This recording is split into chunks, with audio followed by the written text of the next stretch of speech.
Welcome, everybody. Thank you for watching our live stream of our talk with Elizabeth James Perry. It'll be starting in a couple minutes around 2 p.m. So we'll be back with you in a couple moments.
Hi, everybody.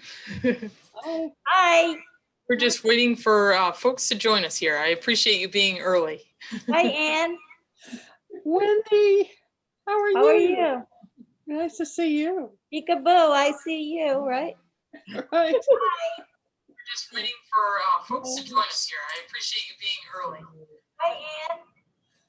Wendy. Be back. Muted. I like to be muted. Okay, I'll have my volume up so you'll hear it.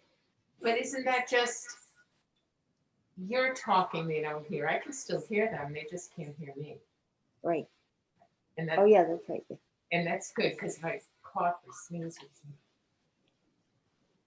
So last year we went to Portland to the drum ceremony that they had near the museum. Penobscot tribe. Oh, wow. That must have been neat. It was. awesome.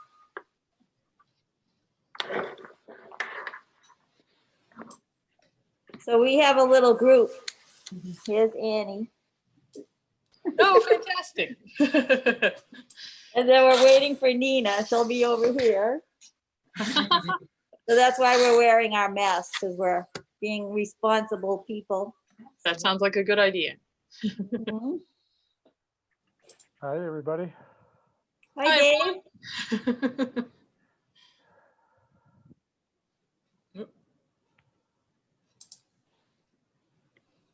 Hi, Dave Schultz.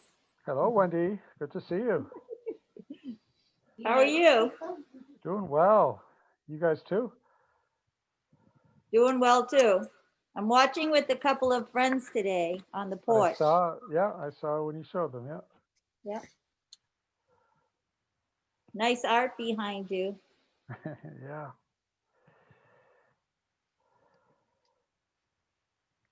Oh, here's Sandy. Hi, Sandy. Elizabeth. Hi, how are you? Good. How are you?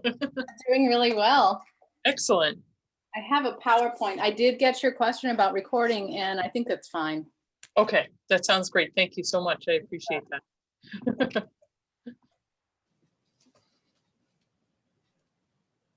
So we're just waiting for folks to join, and then what I'll do, Elizabeth, is obviously spotlight your video so you fill the screen and we can all see you a little bit better. That sounds great. Yeah, I have a PowerPoint. I am going to talk a little bit about community connections and some of my research and mapping, and then thinking about the land and the resources and the arts themselves, which is a huge part of what I do.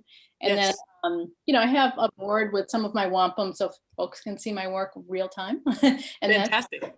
so, yeah, my talk is going to focus more on Wampanoags because that's my neck of the woods. Of course. Yeah.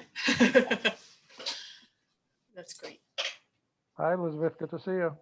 Oh, hi, how are you? Good. How are you? I'm doing well. We're getting some much needed rain. Oh. There you go. Oh, goodness.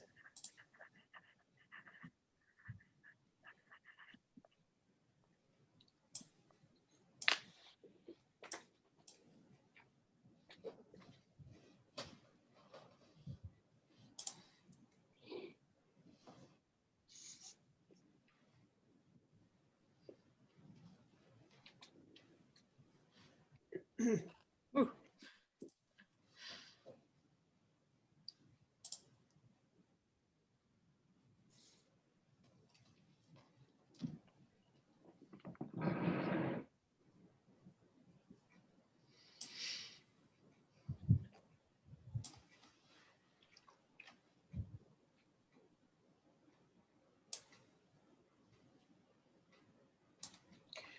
Elizabeth, the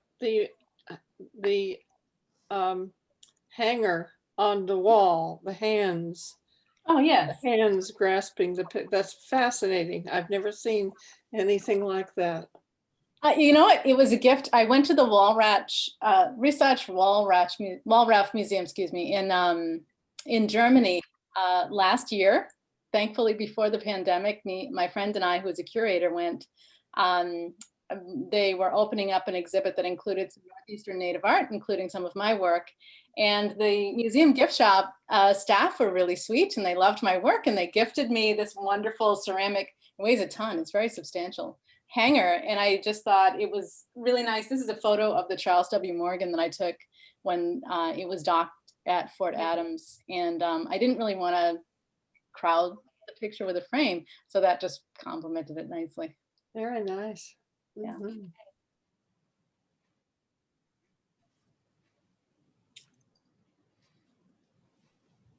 It looks very, very 19th century with the lace at the wrist.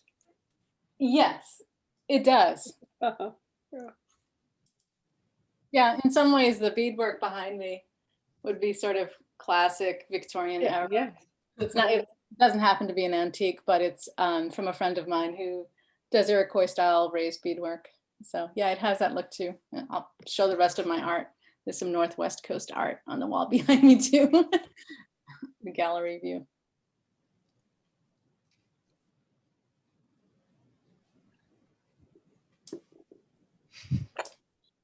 So it looks like someone's trying to speak, but I think they're muted. Oh. I don't know who it is. Oh, maybe she's not speaking to me. Oh. Sorry. Oh, that's a good eye.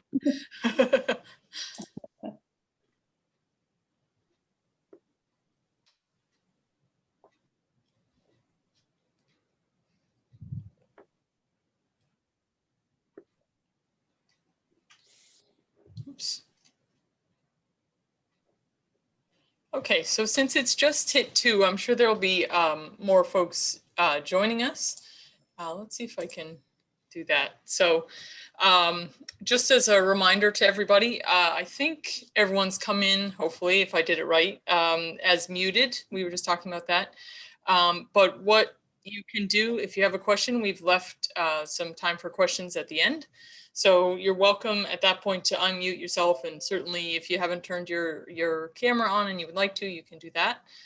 You can always type questions into the chat feature that's right at the bottom of your Zoom screen. And then we'll be, Elizabeth will be answering your questions. I will say, if this feed is shaky for you, we have this going to our YouTube page as well. So sometimes YouTube comes a little bit, or comes across a little bit better than Zoom does, unfortunately. I want to start off by welcoming everybody. If you've been on a Zoom call with the museum before, you might guess that this is our largest Zoom audience to date since March when we closed down. So that's all speaks to Elizabeth's draw and the topics, certainly. And I just want to say I'm so glad that you've all joined us today. We have about 50 or so people on this, hopefully on this call, as everyone's joining now. And it certainly speaks volumes to the interest about equity and Indigenous culture here in Southern Maine and hopefully around the world.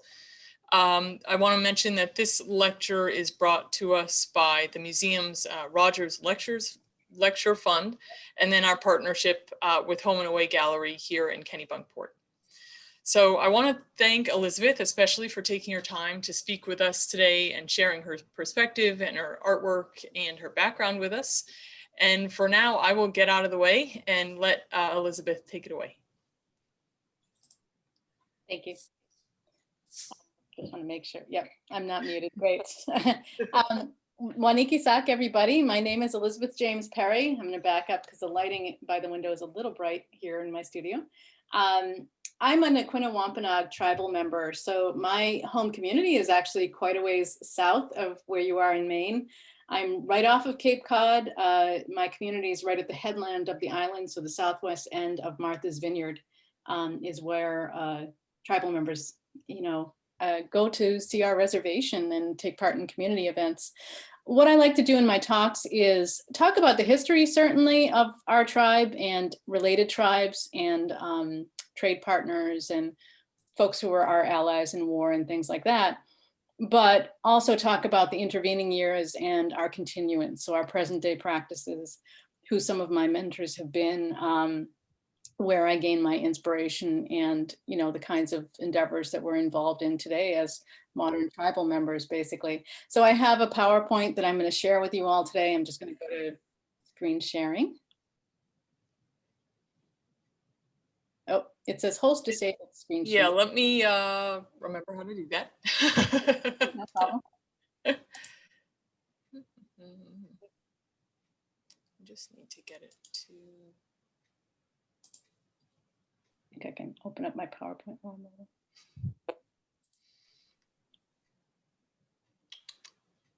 Oops. Let me get you back on that. There we go. Okay. Meet host. Okay. There you go. Should work now. Excellent. So yeah, hopefully everybody can see the screen okay. I'm starting out with a couple of photographs from my homeland here in Massachusetts. Wampanoag Territory is in eastern Massachusetts and eastern Rhode Island. So Barrington and Warren, Rhode Island, for instance, would be sort of the western edge of Wampanoag Territory. Northwest edge would be up around Attleboro, Cumberland, Rhode Island, that area. And then up north to around, you know, Titicut, Massachusetts, the old Prey Town, which is now Bridgewater, Massachusetts. That larger area was towards the northern boundary of Wampanoag Territory historically. These are photos from Horseneck Beach. Horseneck is really an anglicized version of our word for the place, which is Assunikeek, which is Rocky Beach, or Rocky House Place, actually. This is taken from a really high dune overlooking the Atlantic Ocean. I took some really nice photos one winter day when the light was perfect. Elizabeth, Yes. sorry to interrupt. I'm not seeing your screen. I'm not sure if anybody else is. Yeah. Oh, I'm so sorry. Okay. This is funny. Let me see if I can minimize this. I'm going to hit escape. Maybe I have to adjust a setting from my end. I beg your pardon. Sure. No, I take think your I time. thought when I hit OK.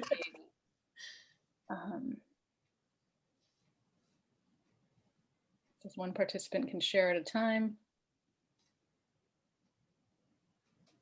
I'm just going to hit share and try it again. Okay. There you go. Okay, excellent. Let's just hit the slideshow and get it to play. And now, okay, great. Perfect. Thank you so much for letting me know. I apologize. So these are some photos from my homeland. This is Horseneck Beach. One of the reasons why I wanted to feature this image is because it also emphasizes our connection to the ocean as coastal Native people. Wampanoag people continue to be really dependent on the ocean for sustenance, for recreation. It's a site of ceremony, and it's a really shared, it's an important shared space for a lot of different activities that continues to bring us together today. I probably won't get there because of the pandemic and being a little bit nervous to travel and gather in any size group, but our traditional cranberry celebration is actually tomorrow.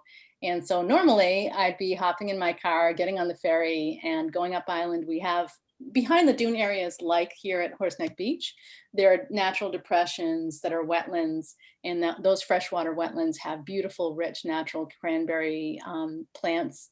They're, you know, they're very numerous, and it's one of our celebrations where we can take our kids out of school and have the day for ourselves as a tribal community, and you know, cook delicious dishes, gather, do some pick for elders and things like that as well. You know, these are places, they're sort of connecting places, right? So they're on land, but they're near the ocean. It sort of lends itself to doing, you know, the location lends itself to doing also fishing and shell fishing and all. So we'll often have clam bakes and things like that in the warmer seasons when we're gathering on the beach as well in certain locations. It's a little complicated now because you have to have a fire permit and that sort of thing. But we make it work anyway. And they're really healthful feasts that have spiritual aspects as well as just being really nourishing. The lower right image is actually of Martha's Vineyard. Those are the Gay Head Cliffs. And it's taken, you know, kind of at a high sun point of day So there's not as much color in the cliffs as normally appears in photos, but you can see some of the yellow, some of the tan, there's white, and in areas there's really striking red streaking down the cliffs as well. And those are inspiration for some of our traditional stories that talk about Mashop and harvesting whales and feeding the people and things like that. So again, the ocean symbology is very key and central to our identity. I do a lot of scrutinizing of old records, looking for richer detail about our history. We have oral traditions and family genealogy and whaling stories, but sometimes things really pop out at you and you can find old maps and you can see, close proximity between Native communities and you realize, oh, that's why the Cooks and the Boston, Native families were working together, or, oh, this is where the Cuffs and the Wainers had set up their tannery and, had their, trading post essentially set up as well, their shop. So that kind of work really, really inspires and intrigues me. I painted myself a map of part of our territory in Wampanoag country that's on the upper left, and I embellished it with whales and fish and things like that. This is just a close-up of it. And I tried to include some of the Native community names, but not use a lot of modern names to sort of clutter the frame. And then I did a much bigger map recently for Fruitlands Museum, where I conceptualized New England, focused on Massachusetts, as a bear. And so I gave it this bear shape and then drew in the details of the New England tribal communities using only Native place names. And it's pretty well populated, but I wanted to conceive of the land as a living entity that continues to deserve our consideration as we live here and use resources and respect. And so that was my inspiration behind that piece. That just went on exhibit at the Fruitlands Museum. And I've done some work with the Concord Museum and a few other institutions as well recently. The map on the upper right hand is not my work. It's a very old map in the collection of the Mass Archives in Boston.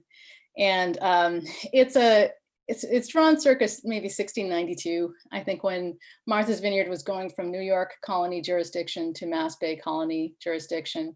And it was an interesting find for me. I had to puzzle through the old handwriting. And there was this reference to vats, where, the English towns are set up here. Here's where our house is. This is where our meeting house is. And we pay our taxes with vats. And I had no idea what a vat was. So I had to go and hunt up some information. And what they were saying essentially that early, without a bunch of gold and silver, right, to pay bills, is they were trading. They were taking containers of whale oil or fish probably on the island that early and paying their bills, essentially using that locally harvested commodity. And some folks were working with Native whalers that early more than having their own industry set up, because Native people were the ones who were constantly out there fishing and whaling and shellfishing in this region. The wampum production wasn't really something that I think that many English or Dutch on Martha's Vineyard or Nantucket did.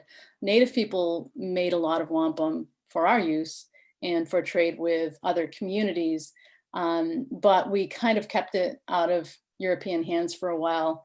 There is an early account of Mayhew, who's, in some ways he comes off to me as the self-appointed governor of Martha's Vineyard, asking tribal members if they'll make wampum for him, essentially sort of just trying to assert his jurisdiction and authority over Wampanoag tribes on Martha's Vineyard and say, hey, you guys need to give me tribute. You need to supply me with wampum. And he says, we said no. So I think it was no, we do that for ourselves. Thank you. If you need wampum, you could make it. Good luck. And so I think modern historians tend to interpret that as, oh, Wampanoags on the island didn't make wampum.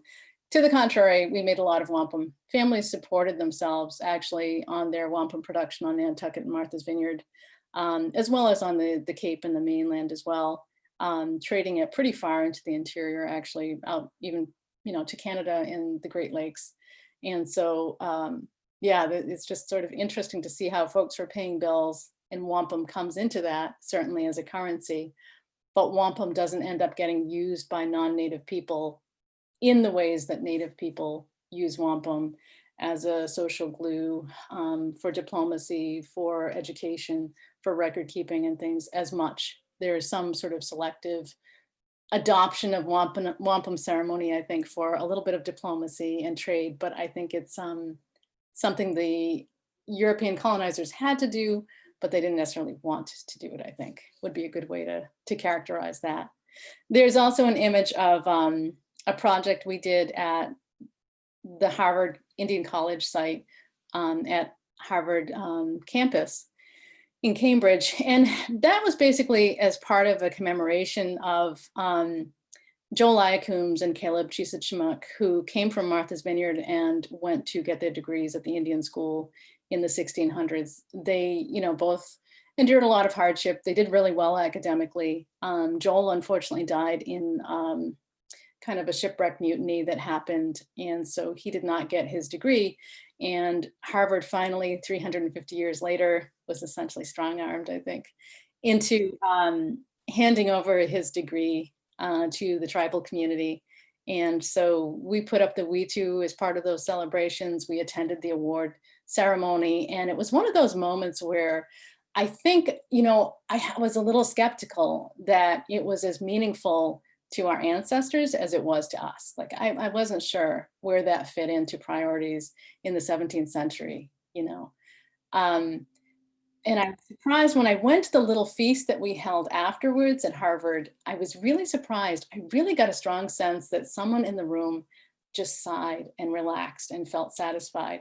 And I thought, oh my goodness, I think that could have been Joel. Glad that he finally got his degree. And kind of gave me a different perspective, I guess, on some of our commemoration, on the importance of land acknowledgements and, just, I think, considering and respecting tribes, understanding our long history here and some of what we've been through, I think, to still be here, with you today. So those are some interesting experiences I think I've had. And I think I have to advance it this way. Okay. Some of what I do is to create educational materials. I contribute to national parks reports, for instance, on historical events like King Phillips War. There's a battlefield grant that I've worked on several times with different towns in Rhode Island and Massachusetts that have been really interesting multi-year projects. I've worked for my tribe's historic preservation office, and then I do a lot of independent consulting along with that. And, now I work as a basically consultant and as an artist. So I was doing some work for Bentley University for their Wampanoag Day, essentially their Native American Day celebration that they were setting up. And they wanted a piece of artwork, didn't know what they wanted. So I made some suggestions and passed some ideas and came up with something that was a bit like a land acknowledgement, but that talked a little bit about just Wampanoag perspectives on land and what we've been through. So this is just an excerpt of the larger poster that they framed. I took a photograph of some artwork and kind of put it to the background, and then just talk a little bit about some of our traditions and the longevity of sort of taking that long view and how our ancestors demonstrated that they were thinking not just of themselves and what they were going through, but also of us. So I think the Joel Iacoombs story of getting a sense that he was very relieved to get his diploma 350 years later. Well, these are some of my ancestors talking about land and how they want their lands taken care of and to pass down in their families uninterrupted, basically forever. So it just gives you an idea that when Native folks are referencing that perspective of looking to the welfare of the next 7 generations, it's not just us being poetic. We're not just being sort of flowery in our speech. It's a real concern. It's really something that you hold in your thoughts and you think carefully about what you do and how you use resources and how you acknowledge, and just being really consistent and really respectful. There are people who adopted the use of the will, as English people sort of do when they're getting older and they want to decide who gets what, and so forth. And there was a woman on Martha's Vineyard who's Wampanoag in the 18th century. And she says, you know, this person gets my cloak and this person will have my house and my other child will have some of my lands. And then I leave my portion of the whale's tail to my descendants forever. And what she's saying is my clan, my extended matrilineal lineage has the right to the nice muscle meat on the tail of the whale. So when whales beach themselves or we harvest whales, that's what my family's responsible for processing. That's what we take home and eat. That's what we preserve for winter use. I want to make sure that continues. So I just want to hand that right down on paper and make sure that that continues. And I thought that that was such an interesting consideration because I really don't think that there are any Wampanoag people saying that today, but maybe we should think along those lines again.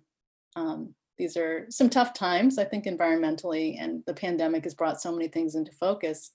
You know, maybe it's really important to continue to take that long view and think about how to set things up so the next generations can have access to some of the same things that we have had historically or in our contemporary lives as well. So these are some historic maps that I consult when I'm looking for people, doing genealogy, looking for Indian families that have influenced other families, and you know where traditions have been passed down, where people's households were actually set up, and things in different tribal communities, native reservations, Indian town. That's another term that you'll see used historically, and once in a while today people will say Indian town. I think it's more of a historic term that you see on maps and people using. The map in the upper left is actually of Watuppa, which is a native place name. It's a site with two really beautiful ponds. They're now freshwater drinking. It's basically a drinking reservoir and it's protected land. Unfortunately, to turn it into that, the townspeople actually sent around a petition in 1905 to make sure the Wampanoag families were removed from the reservation to protect supposedly the drinking water quality for wealthy families that had beer breweries that wanted access to the water unimpeded. You know, unfortunately, that's where that community went. But this is a really interesting neighborhood. If you look at the map, there's Ruth Cuff on the map, and then there's William Perry. And there's some other families off, you know, off this section of the map too, off the section I'm showing you. So Dr. Perry was related to William Perry. There's a Mrs. H. Perry. That's Hannah Perry or Hannah Crank. Ruth Cuff is actually one of my relatives. I'm a descendant of the Cuffy or Cuff family from Jonathan Cuff, who went to Martha's Vineyard and married a Nakooch. You know, David Cuff, I think he lived in Watuppa for a little while. David also lived on the island, so he had a household on Martha's Vineyard as well.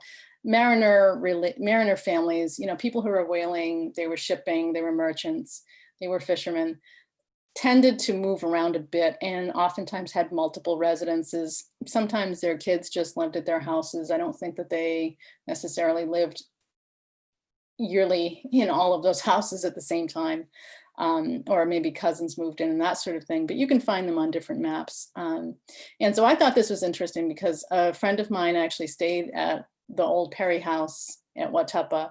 And she said, you know, his books are upstairs. And I said, what, really? Dr. Perry, 19th century Indian doctor? I was like, wow, that's amazing. She goes, yeah, he talks about Ruth Cuff was his teacher. And I said, oh, okay. So that brought it into focus. So Ruth Cuff was born on Cutty Hunk. So that's one of the islands off the coast of Massachusetts near Martha's Vineyard. And she was an Indian doctress. I had seen her sign documents where she gave testimony about this or that. And she signed off Ruth Cuffy, Indian doctress. So you knew she was a native herbalist. A lot of native people from various communities made their living from their herbal knowledge, from their knowledge of the land. You know, they knew how to find things, they knew how to grow things, they knew how to prepare medicines in a way that was safe, that would keep you healthy and cope with some of the sicknesses that were going around those days at times. So Ruth was a mentor for Dr. Perry. So Dr. Perry actually, used a lot of women's medicines. If you look at some of his recipes and things like that, you can kind of see, yeah, it fits. Obviously, he was working with a female medicine person to have that kind of knowledge. And he's an interesting character. He appears in a lot of accounts, and he had a fairly long life. Some of his siblings were involved in whaling, farming, grocery. One, I think, was a chemist. One of the family members, I believe, fought in World War I, so you can find those records as well. So they just kind of lead you in interesting directions, and to find family connections is kind of special. There's also a map, excuse me, of a neighborhood in Dartmouth, so a little bit east of Watuppa in our territory, but also on the coast. And this was interesting because I was monitoring archaeology at a site here in town in Dartmouth. And there was an unusual stone structure, but then there was also a little well next to it. And I became really curious about who might have been living there. So I went to the town hall to look at the old maps. And I'm looking at the neighborhood, and lo and behold, right at the sort of fork in the roads here, there's Casno, there's Reed, there's Almy, and there's Mrs. Boston. Well, Almy, some of the Almys, of course, it's an English name.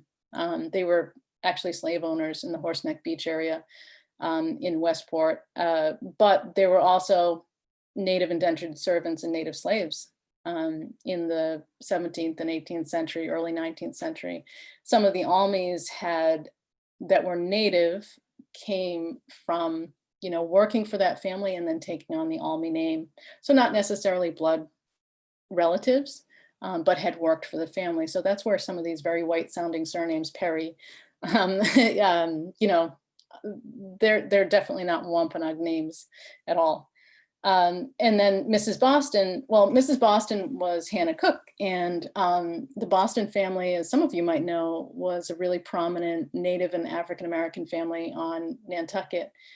Captain Absalom Boston was a really prominent person. He worked with a lot of Native families on the coast, and he apparently, I think he worked with some of the Cooks, and he must have married one of their sisters, Hannah Cook. And so her property here in Dartmouth is labeled where her house was, Mrs. Boston. And that's about where I was monitoring the archaeology. So I think I actually got to see some of the things that had been on her property historically that, happened to get buried in the shrubbery, essentially, in the intervening time, and were uncovered when a cell tower was proposed.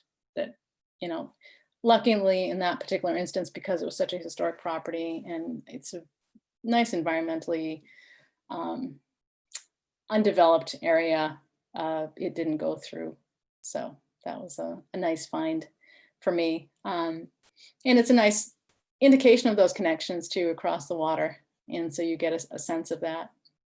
The image in the lower left is of a really, really high point in Bristol County, from Senechet to Connet. That was a historic reservation that was Wampanoag. It wasn't talked about a lot. You can tell from the few references there are of that community that they pretty much label everybody there as hostile to the English during King Philip's War. And so there's an interest in the land, but there's not an interest in messing with the pretty good sized native population that remained there after the war. And so there aren't a lot of early records. There's just a few sparse individuals of European ancestry who moved in and tried to set up houses or trading or whatever. It was a little out of the way. It wasn't really convenient to a lot of coastal waterways with a lot of shipping and stuff. So it wasn't the most desired land. It's very rocky. But defense-wise, really practical. This is like essentially the highest point in Bristol County. So you get a very, very commanding view of the area. It's part of kind of this rocky ridge that arcs towards Boston. And so I think if you're, thinking in terms of 17th century, 18th century native experience, and you're trying to preserve community and lands, trying to maintain some autonomy, traditions without any kind of maybe Christian interference or judgment or oversight or whatever condemnation, I suppose, in that era. There were still witch trials and things going on in Massachusetts. This is a really practical area to set up. It's actually one of my favorite places. It sort of reminds me of Gay Head because it has that headland feel where you've just got that amazing sweeping, commanding view. And so, yeah, it's just an interesting place. I started to have to look into it when we found an ancient quarry site there. And the tribe, shared some knowledge about it and advocated for preservation. But I think ultimately the developers saw themselves as potentially making so much money on an exciting project like building houses, so crucial apparently, that I don't think that much of the property actually got preserved. So it was kind of special to be able to go there before all of the destruction. It was a quarry for Attleboro red felsite that had been basically continuously used for like 10,000 plus years. It was quite a find. And you can just get a sense of some of that. You can't really pick out the red color, but it's sort of this distinctively earthy red color to the rock in the area that's pretty striking. So some of what I do is also, working with my tribe, doing some work with museums and producing art that is related to other Northeastern regional tribes' history and experience. So I was asked by the Library Company of Philadelphia to produce a piece of wampum to commemorate, not commemorate the massacre, that's not a good way to express it, to acknowledge the history of Conestoga, which was a site of a terrible massacre in the 18th century in Pennsylvania. But more so, I think my inspiration from making the belt that I did was to express Native people's continuance in spite of tragedy that has befallen us in many different places over time, to express continuance and also to produce wampum that has this strong connotation of nourishment and healing and spiritual protection, because I wanted something tangible there that expressed that we care and that we remember that today. And so that was an interesting experience. They produced an illustrated comic, graphic comic version of the story. It was really beautifully done, and I think you can probably still purchase it today. It was printed by that Native comic book company under Francis Lee. So it was really nice to be able to meet them and see the work as well. Really distinctive looking illustrations and all. Great storytelling, I think. I also produced a wampum belt recently for an exhibit that was to open in 2020, which of course I couldn't go to because of the pandemic. This has been an interesting year. 2020 just keeps us at the edge of our seats. I produced this belt in the bottom of the slide called Out of the Ocean. And I wanted to do that because I felt like in some ways our wampum knowledge is appropriated and I think not expressed properly at all. And so you see belts or reproductions of belts and this one and that one and exhibits, and there may or may not be much consultation with tribes. So you get the perspective of somebody from outside of the culture who's judging it and doesn't know or, doesn't live in community and doesn't know what it is necessarily to be a community that's tied to the ocean, or tribal nation that's tied to the ocean. So I named it Out of the Ocean because I didn't want that ignored. I wanted to center that and think about ocean resources and changes over time. And, our position here on the East Coast, well, the reality is the water is warming up here faster than everywhere else. And the composition of our fisheries is changing. The composition of the water itself is changing. It's becoming acidic, it's becoming low oxygen.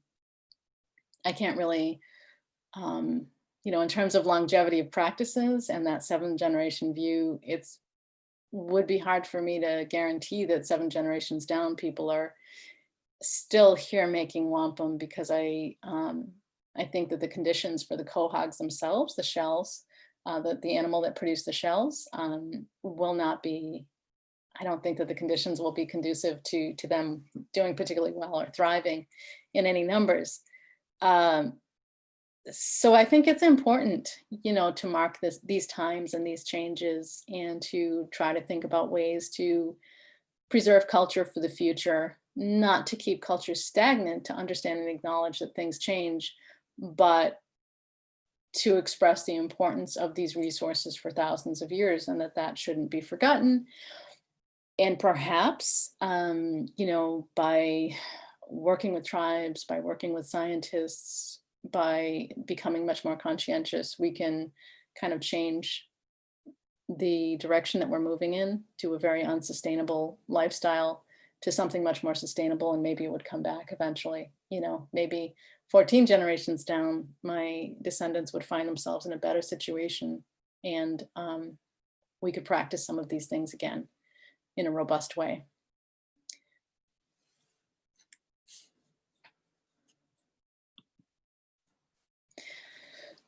I do other types of artwork. My interests in Native art in the Northeast are pretty broad. I started out doing a lot of weaving, and I actually used a lot, when I first got started, a lot of commercial yarns that had been dyed commercially. Many were imported from countries with fewer environmental restrictions than we have, even in the United States.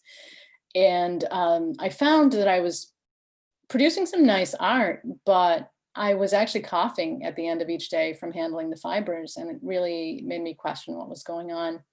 And I started to look at the composition of commercial dyes and think about the caustic acids that are going into our riverways, that can just wipe out the life in a river, or poison a town and cause all kinds of, sickness and cancer and things like that. I think, in the Northeast, we're sensitive to the fact that there's a lot of pollution. Actually, we're a bit out of the way in Aquinnah and Mashpee, but historically around Martha's Vineyard, there was a lot of military activity, and No Man's Island, which is right next to the vineyard, was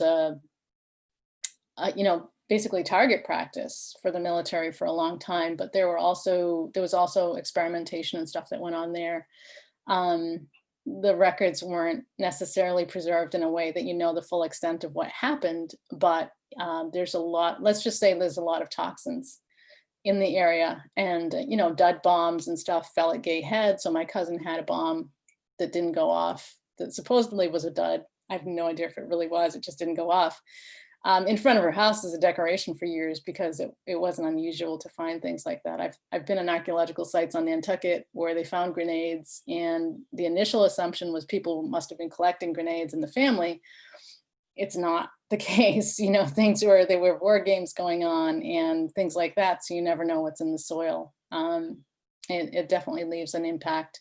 On the Cape, there's a military base, and there's been a lot of pollution that's had to be cleaned up, and there's fuels in the water, a lot of things that can lead to some serious ill health in our tribal communities and other towns surrounding the bases. So there's an awareness of higher cancer rates in certain areas. Lots of tribes throughout the country could repeat my story with their own details on places and people, unfortunately. It's helped me because it's really kind of put me on a path of thinking about water quality. I also have a background in marine science. I use natural dyes preferentially now. I use plant dyes, roots, barks, leaves, berries. I use some mineral dyes, red and yellow ochre. I'll add copper or iron to dyes to change the color and make them permanent. These are two examples of porcupine quillwork that have been dyed with traditional dyes of various kinds. They're permanent colors. The quillwork is very different from wampum. Wampum has this incredible weight and presence that's all its own, and appearance in that dark purple and white. It's kind of mysterious in a way. You can see the layering of the shell. Porcupine quills are quite different. They're a pain to handle, literally, because they're really barbed. And you have to soak them, go through a dye process. These are woven quillwork examples. It's a bit time consuming, but it's really I like weaving quillwork. It's a pleasant process. I can show an example of a piece I have on a loom now. It's very, very lightweight. It's like feather weight. It's very different. And so there's this interesting contrast of materials and their actual properties when you're working with this stuff. If you're producing a belt, you can expect it's sort of like a weight belt for a diver. It weighs a ton. If you're producing a set of really large quill cuffs, it's almost like they don't weigh anything by contrast, but they have a really lovely appearance. They're very appealing. And I think, you know, for Native people, color can be really significant. The designs can be really significant. The placement on your body, though, is also really significant. So for Native people in this region, you'll see a lot of folks will wear a choker or a necklace up close. I'm wearing a necklace a little bit lower for like stylistic purposes, but there it is. You know, or wearing things on your wrists is meant to be wholesome and protective. And that's why we tend to wear a set of cuffs as opposed to, I think the way non-Native people wear jewelry is more like you get one of something, you know, so you might get a bracelet that you like. Well, you get a set of earrings probably, but I think in general, there's not such an emphasis on pairs. But I think we do that stylistically, but also because it's supposed to also serve this added purpose of helping to keep us healthy and safe and balanced, I think, in a lot of different ways. In addition to my artwork, I also do some consulting on older pieces from the Northeast or broader Northeast, including out to the Great Lakes region. We're sort of culturally, linguistically related over a broad area, up into Canada, out into the Great Lakes, down to like Virginia area, Powhatan would be Algonquian speakers. So culturally related to my people. For example, there's this buffalo wool bag that is in the collection. It could be the British Museum, could be the Pitt Rivers Museum. I'd have to look back over my notes. And they reached out because I'm a traditional weaver. I do a lot of oblique weaving, which is this technique, and they were curious about different aspects of the process. This one is all buffalo wool. It may actually not be dyed, even though you see, two different colors on it. Some younger buffaloes tend to have lighter colored wool, and then some buffaloes also have like darker wool in certain areas, or older buffaloes will have darker wool. And it can also vary, you know, between species and things like that. There were a couple of different ones. They were curious about whether it was all woven together as one or woven in separate strips and sewn. The technique is all of it's woven at the same time. It's just concurrently, and you're linking at the edges. And so the colors don't bleed. And this one has glass trade beads. So you can see that it's, you know, obviously post contact. And I really like the design work. On the flip side, there's sort of kind of a rain design, I guess is how I would interpret it. But stylistically, there's things about the imagery that very much remind me of wampum, you know, that dark light contrast. In this case, it's brown buffalo wool, which is beautifully soft and wonderfully spun here. They've slipped beads onto the warps. So in a way, it's that weaving with beads again. And I like that there are these figures and they seem to be linked by something. You could almost infer that some of them could be linked by holding belts if it's ceremony, right? That kind of ceremonialism was practiced over large areas. You know, we're sort of separated as tribes in a lot of ways now. There's so many competing, you know, responsibilities and things in our daily lives, and it's just not as easy typically to get up and just travel out to Michigan for ceremony, or, you know, go up to Canada or whatever. When we've done it, it's usually takes a lot of planning. You gotta save your funds for it, get your friends to pool for gas money, and bring, usually I'll bring my wampum to trade for my gas money to get home. So it's kind of involved, and, you know, right now it's not happening as much because of the pandemic, essentially. Nobody wants to risk anybody else, especially not elders right now, you know, by doing a lot of in-person stuff. So these are interesting times, definitely. This is an interesting piece as well, because if you look at the bag on the inside, it was actually lined later with linen cloth. I think a non-native recipient of the bag added a button to it. And so it has these additions, but it's still all these years later in really good shape. And so it's really an attestation to the quality of the workmanship. And I think also the care of the various owners of this bag. taking good care of it, and then later the museum taking good care of it as well. These are examples on the right of some of my works in corn husk, and there's a painted hide bag. That would be an example of another type of clothing decoration. So there's wampum applique that was done traditionally and is done traditionally. There's quill work, decoration on clothing and for jewelry and adornment. And then there's also hide painting, and they're all part of sort of a regional style, I guess you'd say, Eastern woodlands. It's really fine work, detailed work, whether it's wampum or quill work or the hide painting. Each, I think, art form tends to have its own color palette. I think that would be a good way to put it. I think the hide painting, you can really see it coming out of the red ochre and the yellow ochre and the charcoal paints that were traditionally made, and graphite. You know, we have a graphite mine that was harvested basically, you know, by native folks going and getting the graphite for paints and things like that, and probably for, I guess I would say, medicinal application of paints as well on your body. And that's in the Sturbridge area. Tantiusks is its name. And so that one is known about. And it was also a trade material.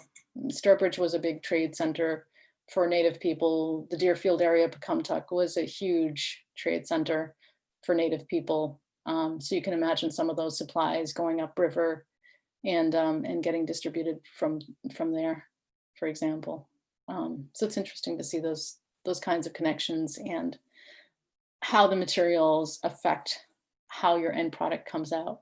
I'm using nowadays modern, really good quality acrylics most of the time. I do have some ochre, but you get some and it doesn't take long to use it all up. And then you're on the hunt for more again. So it's really hard to actually stay stocked up for your projects and be ready to go when you get inspiration. So we're pretty flexible nowadays. You know, if you can have smoked brain tan leather for your project, great. Or if you can make it, lovely. If you've got some hides that you got or some hunters gave to you, that's great. But reality is sometimes you've got kids and you've got jobs and you've got this and that. So you go and you get some deer skin from a supply place, and that's what you use for your regalia, or you use modern acrylics. It doesn't bother me, except for, I think, the environmental part. I think about what's in the paints. I think about what goes into commercial tanning of the hides. Those are some detractors. The purists among us try, but it's really hard to be 100% consistent on that and never use stuff that's going to basically contribute to environmental harm. So it's very challenging, I think, to keep up a really holistic lifestyle, I think, nowadays. Some of the other work that I've done has been to contribute to my brother's tribal architectural projects. He does beautiful boat building projects. I was yesterday helping him on a boat project for a 2020 exhibit that got postponed, that I guess is now going to open in England. Maybe it'll be in 2020, 21. 2021, I think it is. It should be at the Fuller Museum in Brockton, I believe. So you folks in the region would get a chance to see some of our works. I'm doing a white wampum cuff for the exhibit. I partnered with a Dutch artist on that one. And yeah, so I was helping my brother in freezing yesterday. This is a project that we both contributed to on Martha's Vineyard. And this is a basically 20th century version, or 21st century version, I guess I should say, of the bark covered wetu. That's our traditional house. We wanted something that looked traditional, but really traditional wetus need maintenance and upkeep. You need ideally access to huge trees with really good sheets of bark that aren't, you know, terribly insect infested or anything. And, you know, here the human population is so high and the forests are small, and the trees aren't necessarily consistently particularly old or large in this region. Western Mass, it's a different story. You know, there's some pretty good sized trees in some of the forests out there. Mohawk State Park, for instance, there's some pretty good sized trees, old white pine and things that make really good sized boats, but they would also, you know, give you sizable sheets of bark, oaks, things like that as well. So we found a company that was producing shingles that looked like, that were made of bark, basically. And we had a building constructed. We wanted something that marked it as native space. And so we designed this 4-directional turtle symbol to kind of center the idea that we were on and part of Mother Earth, or are on Mother Earth. And we wanted something that was going to be Eastern looking. And so we designed this turtle. We have a series of rosettes around the turtle in fossil whalebone and in wampum. And we put a little bit of wampum in this particular design as well. And it's an educational kiosk that visitors can come to the island. They can learn something, they can chat with a tribal member, and it takes the pressure off the shops. Tribal members have shops next to the kiosk. And I guess they're put in a funny position because folks come into the shops and the restaurants and say, hey, where are the Indians? And, you know, they're trying to work and they don't really feel like being gawked at or whatever. And so now they can say, you should check out the kiosk. And so, yeah, it kind of improves, I think, community public relations, I think, to have these interfaces where the public can access. We have a tribal administration building that you can also visit.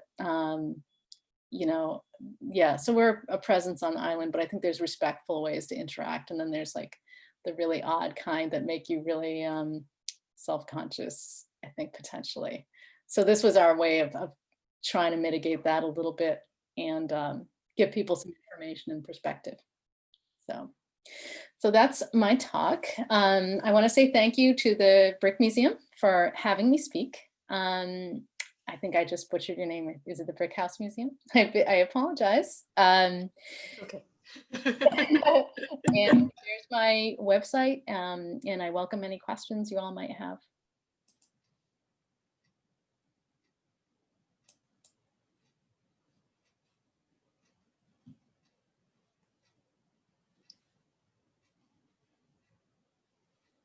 Should I be reading? Oh, sorry. Go ahead. I just had a quick question about, you mentioned earlier a map in the shape of a bear. Yeah. I was just wondering, you said was it the Fruitlands? I was wondering if you had, if there was any photos of that or any places to like see that online, because I'm just curious, because I just finished making an exhibit about Indigenous like mapping and things like that. So I'm just super curious about that Sure. project. It sounds really cool. Thank you. Yeah. What's the best way to show you? I think I don't know what the resolution is, but I have one on my computer that I think I could probably do screen sharing in a moment, or if you like sent your email, I can also do that. It's on exhibit at Fruitlands. I don't know if they put it online, and it's a watercolor graphite larger piece that's been framed. I'm looking now on my computer. Close this. Do this. I do screen. Oh, can I do screen? Yep, here you go. So complicated technology. No. If you want, while I'm looking, I'm happy to answer a different question as well. If I can do this. To minimize. Okay, I think I can do this. Anne, did you have a question? Oh, I was wondering about the design on the turtle. Is that is that an ivory white in there? So the majority of the whole, because it's a floor and a walking surface, we were pretty careful with our use of materials. It's mostly tile and it's been grouted. So we had it cut out for us. And then the rosettes, not in the frame, around it in the 4 directions.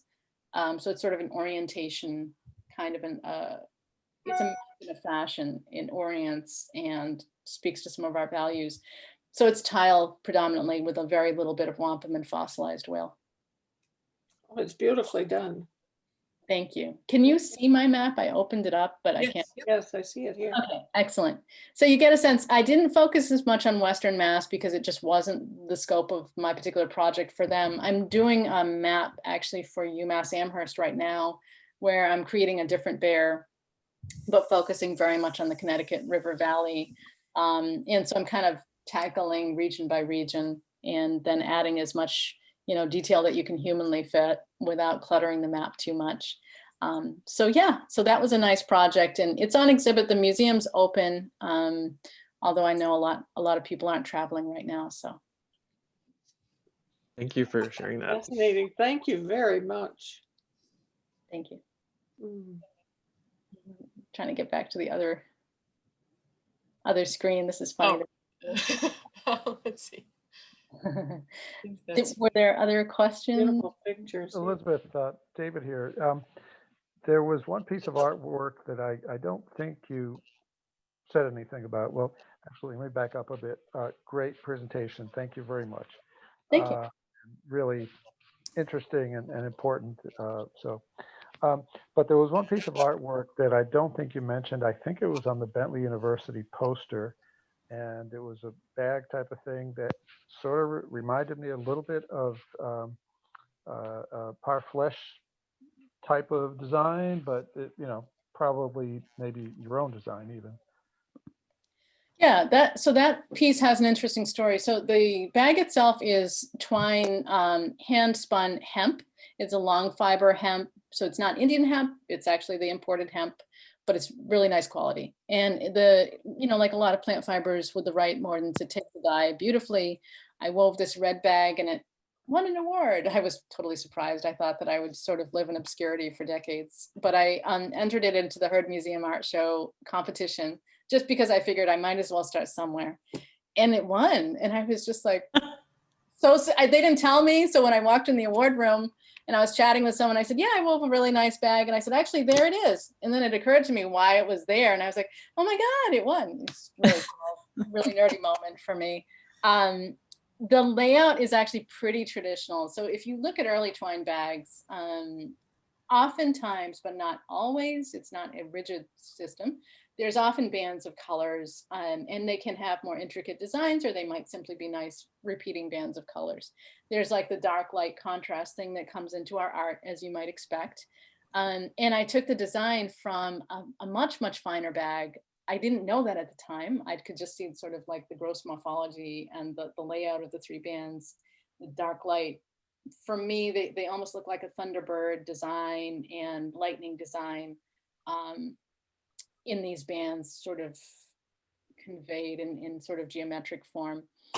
When I saw the original, when I went to Paris, years after I made the bag, I went to Paris, and there was an exhibit focused on pre-1800s Northeastern native art that had come to Europe in various ways. Probably some of it was, from colonization and war, who knows? Some of it was probably trade to royal families. Some of it was perhaps more average families that came here that were fishing or doing whatever, merchants, and they wanted souvenirs. So they were trading with native women for weavings or quill work or moccasins or this or that or the other. And so there's this bag. I recognize the designs that I love so much and tried to reproduce in my bag. It's about yay big, but the fibers on it's a space twined, cross twined sort of lattice weave. The thread is spun so unbelievably fine. It's Indian hemp. It's in really pristine condition. The weave is just like, it's as if I sat down and thought, oh, you know what, I'm going to spin some really fine thread. I'm going to put this aside and weave my sheets, and then the leftover, I'm going to make this nice bag. And the bands are actually raised designs because they're compact twine overwrapped with quill work. And so they're a bit emergent from the surface of the bag. The texture is a bit shiny and pleasant, the way that the cups look. It's just an amazing, precious, delicately made piece. It was really amazing to actually see it. I think that's the funny thing about technology. It's been really good, I think, for long distance research and stuff. But I think, early on when folks were doing research, finding things in books, doing the bad, you guys remember mimeograph machines? Do you remember? Yes. Black and white photocopies. Do you know how many bad black and white photocopies that, like, my cousin Helen Adequin left to me of her research, or Nana Pashmet, my other cousin, he would write these letters when I asked him about different techniques like feather capes or whatever. He was a really good researcher. He was an excellent influence on me. But he was doing research in the 70s and 80s. So, like, bad photocopies, he was totally used to them. And so I have quite a few of those. And, you know, now that I can travel and or museums are putting their collections online, I think it's really changed my complete understanding of them. So that's it. I should say the original is at the Musée du Quai Branly. It's the National Museum in Paris. That's, I think they opened in 2007. So you Right. might be able to, it's online perhaps, but they produced a companion volume to the exhibit, which is written in French, which means I can't read it, but I have the photos, so. Thank you.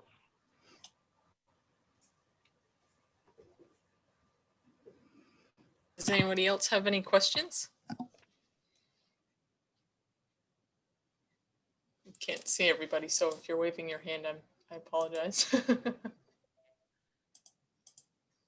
has their hand up. This is Sandy. Oh, Sandy, let's see. I need to say goodbye, but I just thank you very much. I'm very happy to have been with you this afternoon. Thank Oh, you. fantastic. Thank you. I appreciate it. I'm going to leave now. I had a question. This is Dan from Kennybunk. I'm just curious. I think this is outside of we are outside of Wampanoag territory here in Kennybunk. But are you familiar with artists or historians of the Native communities that preceded us here? I've only lived here a short time, but it's my observation that there's very little evidence in the in the communities of this part of York County of the people who preceded us. Sure. And there's different reasons for that, right? Like I shared the experience at Watuppa of there was a reservation until 1905 and then poof, no reservation. And so then the question, I guess, is partly, well, what happened to those families? Where did they move? Did they join other Native communities in Mashpee and Aquinnah? Did they move to the nearby city? Some of them did. They didn't want to. They protested it for a long time, but they did. And so sometimes it takes a little bit more sort of looking at the interceding years to see what happened to people and where they went. Penobscot and Passamaquoddy would be good resources for you, you know, reach out to the tribe, tribal historic preservation offices, education departments, you know, they'll sometimes hold some of that knowledge because a lot of times people would consolidate into communities and we're what's left, you know, Aquinnah, Mashpee, we sometimes refer to ourselves as refuge communities because those were sort of the holdout communities that remained when everybody else, I guess you could, if you felt morbid, you could say fell. It depends on what the story is. There's some rough stories from the eugenics era that contribute to the layout of the land. And that's much more recent than King Philip's War. And, you know, for that reason, it's also sometimes much less comfortable history to think about. It's not very historic. I think in terms of your area, you know, Saco River area, I did some research on the so-called King Phillips Belt. And I think it is labeled after one leader, but really it comes from the era of another conflict and another leader. And so I think that the sash at the Peabody Harvard Museum, I recently contributed to an online exhibit, but I had done research 2007 or something like that and done a paper and all. That sash appears because of the White family, the Keyes family military involvement up in the Fryeburg, Maine area, which would be west of you. I'm not sure, I don't know Maine well enough to say how far that is or how far downriver you might be.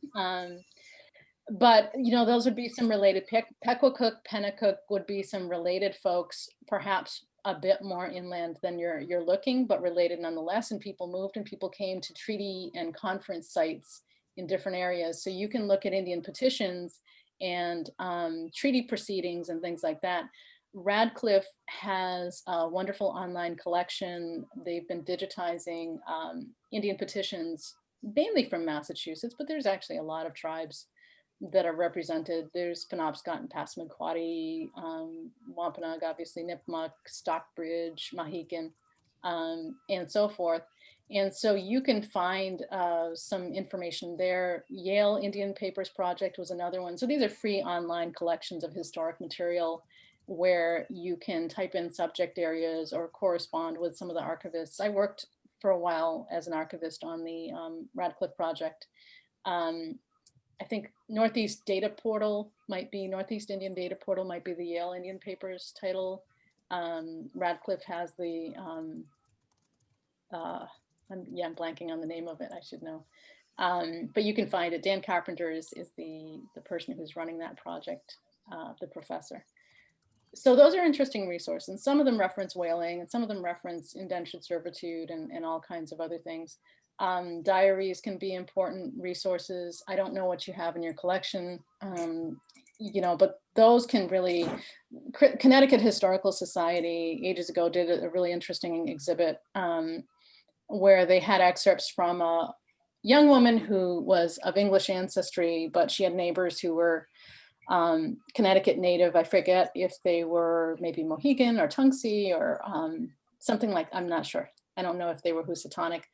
But it was a really interesting snapshot of those times because she's talking about her elderly neighbors and how a lot of the tribal members are already or have already moved west to like Ohio and places like that. But these older folks have stayed, and I forget if they moved eventually or if they died, but she reminisced about going to their wigwam and they doted on her because she was a little kid and she was cute, I guess, or whatever. She was nice.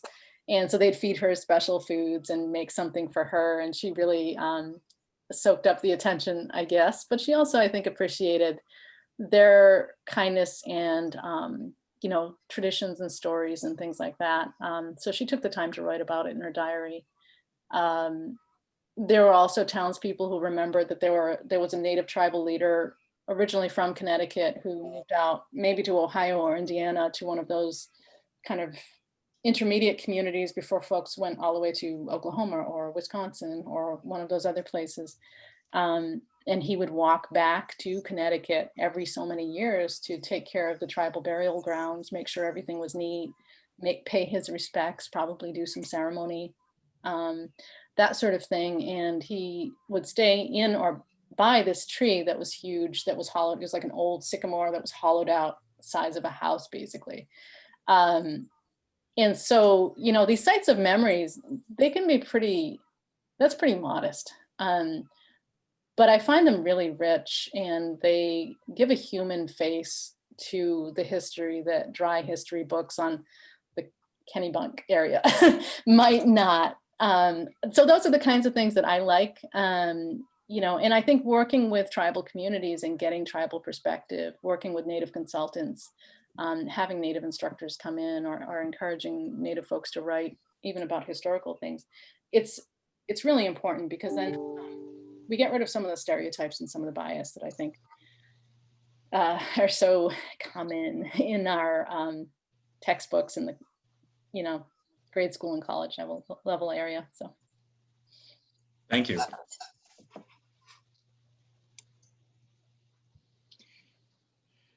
Elizabeth, can you tell us, please, the age of the lovely old buffalo bag that you showed? Yeah, that's a good question. I'm trying to remember. It was collected in the 19th century, but had obviously been pre-owned at least once, right? Because of the additions that were made to the bag, and it was actually used. It looked like by somebody non-native, perhaps, if you wanted to look at the dates on the cloth that lined it and things like that. It put it at 19th century. It could have been late 18th century, early 19th century from the materials, and then passed down and then collected. And then it ended up in the British Museum without a lot of context. I think all they had was the collector's name associated with it. And I can look to see if I still have that. This was years ago. But the buffalo wool I've seen some early examples of buffalo wool weavings for bags and sashes, legging ties. Without moth damage, it's beautiful. It's visually really handsome and striking. It features a really distinctive oblique weave, which is a little less used in terms of regalia nowadays. I do some, but I'm a hardcore fiber arts person. I don't mind Yeah, so the glass trade beads too, so those can be tough to date because some of them are not as diagnostic as you would hope. Like the sash project that I referenced from the Pequawcook on the Saco River, we were hoping the glass beads would help us to date it. They were made over like a 200-year time span. That really didn't help us date it. The type of cloth that it was, the fact that the wool wasn't well sorted, and it was sheep wool, English sheep wool, I guess I would say. So the production of the cloth and the dye technique kind of put it to a certain window along with trade records to be like 1710 in that instance. And it was well worn, and you can see it was well worn, and you can kind of guess at what it was, how it was used. And this bag seems to have, in its later incarnation, been a personal bag. The designs are kind of important. A bag like that, you could even be looking at something, you know, given our culture, it could be a ceremonial bag or bundle, I guess you would say, also with sacred items. It could have been somebody's, you know, traditional pipe that was kept in there if they were a pipe keeper, you know, medicine society leader or something like that. I don't necessarily know that I would expect a bag like that would sort of be your everyday knockabout, carry your supplies and the kids' toys. You know, I have problems assuming that that was the case. You know, it's tough to say sometimes, but some objects just look like they probably started out a little more serious. And then they passed to a different culture that had a Sure. different context. Yeah. Thank you very much.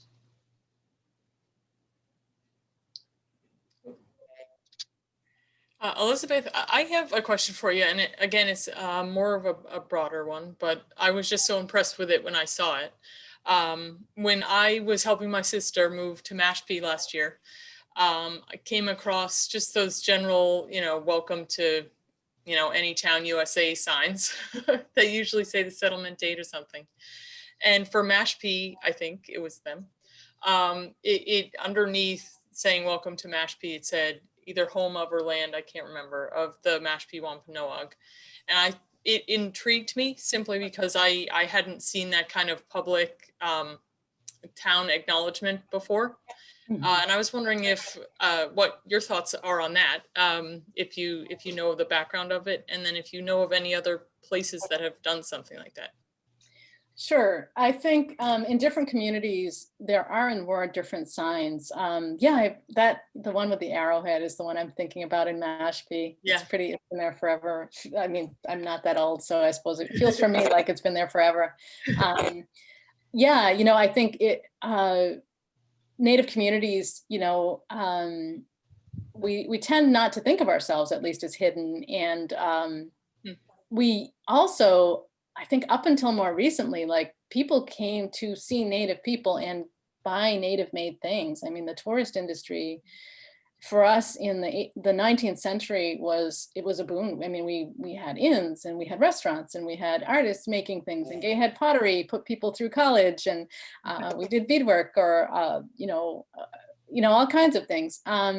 So we in Maine too, you know, Indian Island, Penobscot, there's so much great history around that trade, right? And folks coming through and striking up and making lifelong friendships really with tribal members, right? Because that was the contact point. There's like unpleasant economic things that have been done to tribes, like they'll move a highway or take away the ferry from like landing at your doorstep. So there goes your business to a whole different part of the island, for instance, in our community's experience. So you get all these great vintage pictures of like folks in old time clothes, you know, at restaurants or, you know, entertaining visitors or whatever.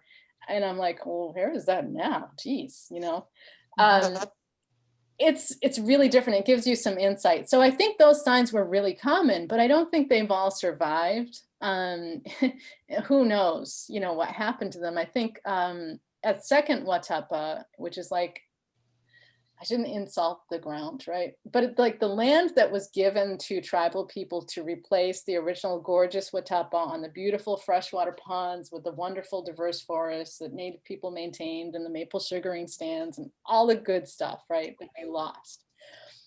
We were given like this odd place decades later that has these perfectly straight rows of red pines. So not even an indigenous pine tree. We couldn't even have that.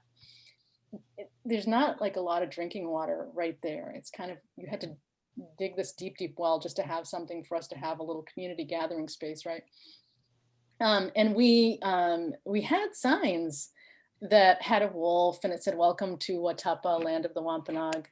But I don't think I'm making this up. I think that there was vandalism and those signs were destroyed or shot at or something rather unpleasant. And I think, so there's a second, or who knows how many incarnations of signage, right? Later, there's another sign there.